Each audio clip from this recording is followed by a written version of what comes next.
उप मुख्यमंत्री देवेंद्र फडणवीस के दफ्तर में ओएसडी की डुप्लीकेट ईमेल आईडी बनाकर महावितरण में काम करने वाले कर्मचारियों को ठगने का मामला उजागर। इसके लिए आरोपी ने गृह मंत्री के ऑफिस में ओएसडी विद्याधर महाले के नाम की डुप्लीकेट ईमेल आईडी बनाया और उस पर महावितरण कार्यालय के 6 कर्मचारियों के तबादले का आदेश निकाला था। लेकिन शक होने पर कर्मचारी ने गृह मंत्री कार्यालय से संपर्क कर सच्चाई जाननी चाहिए। इसके लिए आईपी एड्रेस के लिए ओपन वाईफाई सर्विस का इस्तेमाल किया था। ट्रांसफर होने पर जब कर्मचारियों ने डीसीएम दफ्तर से संपर्क किया तो मामला उजागर हुआ तो मेरठ से मोहम्मद इलियास याकूब को गिरफ्तार किया गया। वे इलेक्ट्रॉनिक डिग्री धारक हैं। इसके ऊपर पहले से एक अपराध दर्ज है। इसमें 120 बी की धारा लगाई गई है। मंत्री माननीय देवेंद्र फडणवीस, इनके ऑफिस में एक ओएसडी काम करते हैं, विशेष कार्य अधिकारी विद्याधर महाले। इनका ईमेल आईडी हैक करके उसको इम्पर्सोनेट करके इन्होंने एक बहुत सारे ऑफिसर्स की जो महावितरण में काम करते हैं, वो बहुत सारे इंजीनियर्स लोगों की और बाकी स्टाफ की एक ट्रांसफ़र ऑर्डर निकाली थी। और वो ट्रांसफ़र ऑर्डर ये ऐसे ईमेल आईडी से निकली थी कि जैसे कि वो विद्याधर महाले डीसीएम ऑफिस में काम करते हैं और उनका ईमेल आईडी इम्पर्सनेट करके, जैसे कि लोगों को लगे कि वही ईमेल आईडी से आया है तो ये सच्चा है, उसमें कोई खोट नहीं है, ये ऑफिशियल करस्पॉन्डेंस से आया है। उसके ऊपर भरोसा करके ये जो ऑर्डर है लोगों को दिखा के, जो भी इंजीनियर्स है, जो महावितरण में काम करने वाले लोग हैं, उनको ऑर्डर दिखा के उनसे पैसा निकालने का एक तरीका था। जैसे कि कंप्लेंट वहाँ से हमें मिल गई, वैसे ही हमने इसका इन्वेस्टिगेशन चालू किया था। और इन्वेस्टिगेशन में हमें ये पता लगा कि जो इम्पर्सनेटेड ईमेल आईडी था, उसके लिए जो आईपी एड्रेस मिले थे, आईपी एड्रेस में जिसके लिए वो जो डिवाइस यूज़ किया था वो मोबाइल, और वो डिवाइस में एक उन्होंने 2 इंटरनेट सर्विसेज यूज़ की थी। एक ओपन वाईफाई, कि जैसे कि आरोपी को लगा कि ओपन वाईफाई सर्विस की यूज़ करते हैं तो हमको कोई डिटेक्ट नहीं कर पाएगा। दूसरा है कि उसने एक गलती से उसका जो खुद का सिम कार्ड है, कभी क्या होता है कि ओपन वाईफाई सर्विस कभी नहीं मिलती है, तो गलती से उसने एक सिम कार्ड भी यूज़ किया था। कि ऐसे करने के बाद उसको ऐसा लगा कि ये सब हम पकड़े नहीं जाएंगे। ईमेल आईडी, गवर्नमेंट की जो ईमेल आईडी रहती है उस टाइप की इम्पर्सनेट करके लोगों को दिखाने के लिए, अधिकारी लोगों को दिखाने के लिए उन्होंने ये ईमेल आईडी से ऑर्डर निकाली थी और लोगों के पास पहुंचाने का उनका प्रयास था। जैसे ही जिनकी ट्रांसफ़र हो गई थी, वो जैसे डीसीएम ऑफिस को लोग उसके बारे में पूछने लगे तो उनको पता लगा कि ऐसी ऑर्डर हमने निकाली नहीं थी, कोई ये गलत ऑर्डर निकाल के ये आदमी लोगों से पैसा ले रहा। इसकी वजह से उन्होंने इधर कंप्लेंट दी थी और उसका टेक्निकल सब एविडेंस कलेक्ट करने के बाद, वो आईपी एड्रेस वगैरह ट्रेस करने के बाद पुलिस ने ये मेरठ से एक आदमी है मोहम्मद इलियास याकूब मोबिन, ये 40 साल का है, ये खाजगी कॉन्ट्रैक्टर है, मेरठ में छोटा मोटा काम करता है और पहले भी उससे एक गुनाह हो गया है। कभी तो कोई गवर्नमेंट में वो काम करता था, उसकी भी हम जानकारी ले रहे हैं। वहाँ से भी उसको एंटी करप्शन का एक ट्रैप में फंसा था, इसकी भी ओपन इंक्वायरी भी चल रही है। उसके बारे में हम अभी इन्वेस्टिगेशन में उसके बारे में भी थोड़ा सा जानकारी लेंगे, जैसे कि उसकी मोडस ऑपरेंडी क्या है और भी इसने कितने लोगों को ऐसा लेटर भेज के गवर्नमेंट के नाम से, गवर्नमेंट ईमेल आईडी से इम्पर्सनेट करके कितने लोगों से पैसा निकाला है, ये सब इसका तपास जारी है। सर, कितने अधिकारियों का ट्रांसफर ऑर्डर निकाला था और कैसे लोगों को कांटेक्ट करके पैसे मांगता था? ये 6 लोगों का ऑर्डर है। ये जो है ये 6 लोगों के ऑर्डर है। और जो ईमेल आईडी है विद्याधर महाले करके, गवर्नमेंट में जो डीसीएम ऑफिस में काम करते हैं ओएसडी, उनका ईमेल आईडी उन्होंने ऐसा इम्पर्सनेट किया था।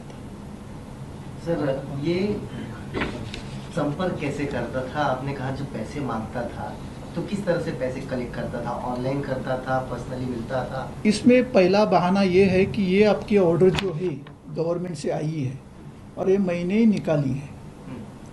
इसका इन्वेस्टिगेशन करना बहुत ज़रूरी है इसका इन्वेस्टिगेशन करना बहुत ज़रूरी है। इसमें क्या है कि ये ईमेल आईडी, बहुत बार क्या होता है कि ईमेल आईडी से ही अभी गवर्नमेंट के बहुत सारे ऑर्डर्स निकलते हैं। जैसे कि आपके व्हाट्सएप के कॉपी मिल जाती है, आपको तुरंत एक पीडीएफ आता है। जैसे गवर्नमेंट को उधर से साइन होती है सीनियर ऑफिसर की, या गवर्नमेंट कोई भी ऑर्डर निकालती है, तो जैसे फाइल पे साइन हो जाती है तो तुरंत ही नीचे वाले जो भी under secretary, deputy secretary, joint secretary जो भी है वो साइन करते हैं, ऑर्डर डिस्पैच करते हैं। वो डिस्पैच होती है ईमेल से। बहुत सारे ऑफिसर्स को मालूम है ईमेल से आती है, पीडीएफ से आती है। इसने क्या किया है कि जैसे कि लोगों को लगे, जिस ऑफिसर के संपर्क में थे उनको लगे कि ये गवर्नमेंट से ऑर्डर आया है या आने वाले हैं। बहुत बार ऐसा होता है कि अपना अपना तरीका रहता है हर एक क्रिमिनल का, लेकिन इसका ये तरीका था कि गवर्नमेंट ईमेल आईडी उसको इम्पर्सनेट हैक नहीं किया है, वो ईमेल आईडी को हैक नहीं किया है, उसको इम्पर्सनेट किया है। इम्पर्सनेटेशन बोले तो किसी का चेहरा यूज़ करना, किसी का बाकी आधार कार्ड यूज़ करना। जैसे कि आपको व्हाट्सएप पे कॉल आते हैं, उसके ऊपर व्हाट्सएप के ऊपर बहुत बार ऐसा होता है कि वो आदमी का फ़ोन नहीं रहता है लेकिन फ़ोटो अलग रहता है, तो लोगों को लगता है वही आदमी अपने फ़ोन कर रहा है। तो ये कहाँ का रहने वाला और इसका एजुकेशन? ये एजुकेशन के बारे में हम जब ये जानकारी ले रहे हैं, लेकिन ये पढ़ा लिखा है, काफ़ी पढ़ा लिखा है। बी इलेक्ट्रॉनिक्स है, ये खुद ही किया। सर सवाल ये भी है कि ये आरोपी है, ये तो डीसीएम ऑफिस में काम नहीं करता है, ये जो अधिकारी है इनकी डिटेल्स कैसे इसके पास मिले? क्या ऑफिस का कोई स्टाफ अटैच था? क्योंकि अधिकारियों का जो डिटेल है इनके पास कैसे आया, ये सबसे बड़ा सवाल खड़ा होता है। ये इसके लिए तो इन्वेस्टिगेशन है, इसके लिए तो एफआईआर बन चुकी है। पहले हमने जिसने ये आईपी एड्रेस के जरिए, ये आईपी एड्रेस का एनालिसिस करने के बाद हम इस आरोपी तक पहुंचे गए हैं। मतलब ये है कि अभी तक इसके पास पहुंच गए हैं, कहाँ से ऑर्डर निकाली है, कैसे निकाली है, किसने प्रिंट की है और इसमें कौन कौन है। इसके लिए हमने संगठित गुनहगारी का 120B सेक्शन भी इसमें लगाया है। ये अकेले का काम नहीं हो सकता, लेकिन फिलहाल आईपी एड्रेस का एनालिसिस करने के बाद ये आदमी हमें इसको हम अभी इसके साथ इसको कोर्ट में प्रोड्यूस करने के बाद उसकी रिमांड लेने के बाद हमें पता लगेगा और उसकी इन्वेस्टिगेशन और भी करना जरूरी है। अभी तक ये आदमी पकड़ा गया है। पैसे कितने मांगे? नहीं, पैसे की कोई। मालवाड़ी पुलिस ने 33 वर्षीय डॉक्टर योगेश सुनील भानुशाली को रेप मामले में गिरफ्तार किया। जेल में है आरोपी। दर्ज हुई दूसरी रेप की एफआईआर। डॉक्टर योगेश भानुशाली के ऊपर अब तक 3 रेप के हो चुके हैं मामले दर्ज, और भी हो सकते हैं खुलासे। मुंबई के मलाड स्थित मालवानी पुलिस ने ऐसे डॉक्टर को गिरफ्तार किया जो सोशल मीडिया के जरिए शादी का झांसा देकर उन्हें ब्लैकमेल करता और उनके पैसे जेवरात के अलावा शारीरिक संबंध भी बनाता था। पीड़िता की शिकायत पर मालवानी पुलिस ने पूरे मामले की जांच की तो खुलासा हुआ वह बेहद चौंकाने वाला था। इंस्टाग्राम से लेकर सोशल मीडिया पर दोस्ती किया और उसके बाद शादी का झांसा देकर कई बार यौन उत्पीड़न किया और फिर शादी से इनकार कर देता था। 1 नहीं 2 नहीं 3 लड़कियों ने मालवानी पुलिस थाने में इसके खिलाफ मामला दर्ज कराया है। मालवानी पुलिस ने मामले की गंभीरता को देखते हुए आरोपी को गिरफ्तार कर बारीकी से पूरे मामले की जांच कर उसे कोर्ट में पेश किया। तमाम सबूत और दस्तावेज के आधार पर मजिस्ट्रेट ने आरोपी को जेल भेज दिया। इसी बीच दूसरी पीड़ित महिला मालवानी पुलिस के संपर्क में आती है और आप बीती बताती है। पुलिस दोबारा साइबर क्राइम और तमाम यंत्रणाओं के साथ मामले की जांच करती है तो डॉक्टर इसी तरीके का अपराध और भी किया रहता है। अब एक के बाद एक कहानी सामने आ रही है। देखना ये होगा कि कुल कितने महिलाओं के साथ डॉक्टर का नकाब पहनकर हैवान का काम किया है।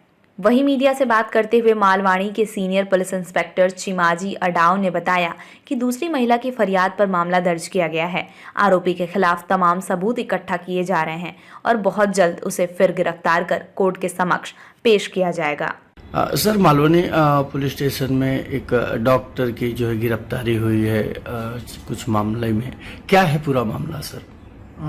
दिनांक 27 सितंबर को हमारे पास एक तुलिंग्स पुलिस स्टेशन से 00 से केस रजिस्टर होके आया। वो केस हमने हमारे यहाँ पे रजिस्टर करके CR नंबर 696/23 ये रेप का मामला था, वो रजिस्टर रजिस्टर करके उसमें जो आरोपी था उसके बारे में तहकीकात की, तो वो पेशे से डॉक्टर है, उसको अरेस्ट किया।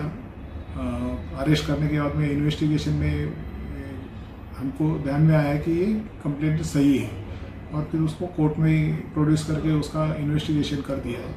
इन्वेस्टिगेशन के बाद में उसको जब जेसी हो गया तो एक वापस दूसरी एक कंप्लेनेंट हमको अप्रोच हो गई, और उसने भी सेम फरियाद दी उसके खिलाफ कि इंस्टाग्राम पे पहचान होने के बाद में उसने घर दिखाने के बहाने से घर पे बुलाया, उसके साथ में ज़बरदस्ती फिर शरीर संबंध बनाए, उसका चेन ज्वेलरी निकाल के लिया।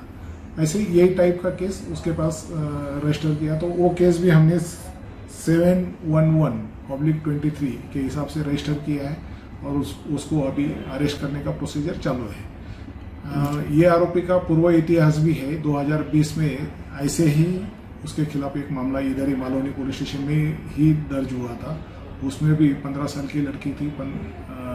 जब एफआईआर दाखिल हो गई, जब वो 20 साल की थी, लेकिन पिछले 5 साल से उसके साथ में वो यही बहाने से शादी करूंगा, ये करूंगा, वो करूंगा, वो बहाने से उसके साथ में शरीर संबंध बनाए, और फिर बाद में उसको शादी करने से नकार दिया। तो उसके खिलाफ वो भी केस पोक्सो के अंदर रजिस्टर था, उसमें भी अरेस्ट किया था। वो केस बाद में कोर्ट में कुछ चलने के बाद में 258 सीआरपीसी के तहत खत्म हो चुका है।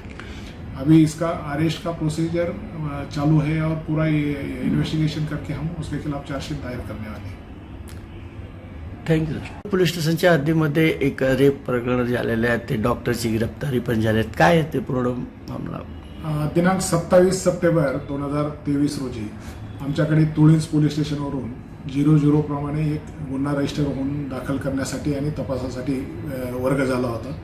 सदर गुन्हा आम्ही दाखल करून त्याचा तपास चालू केला.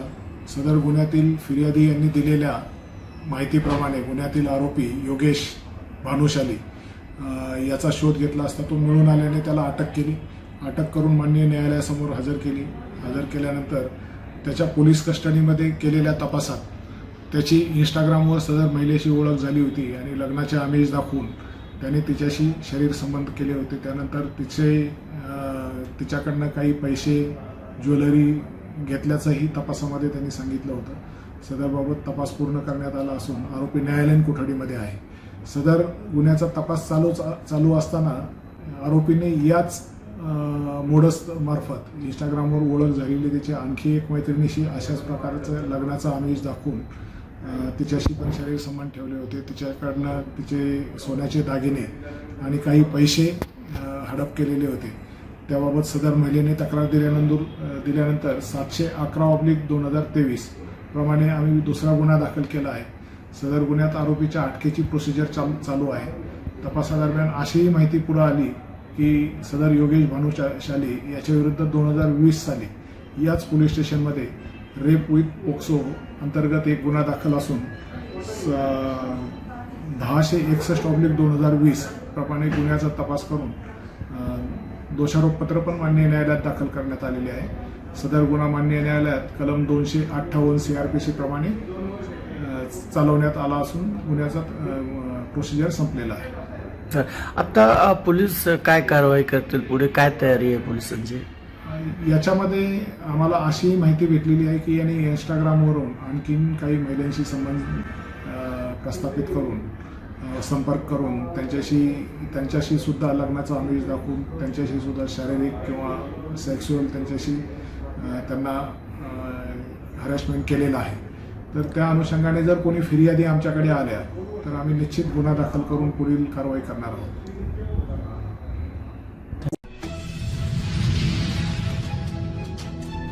ट्राम्बे पुलिस ने 2 ड्रग्स पैडलर्स को एक गुप्त सूचना के आधार पर जाल बिछाकर गिरफ्तार किया है और इनके पास से 23 लाख रुपए की चरस बरामद हुई है.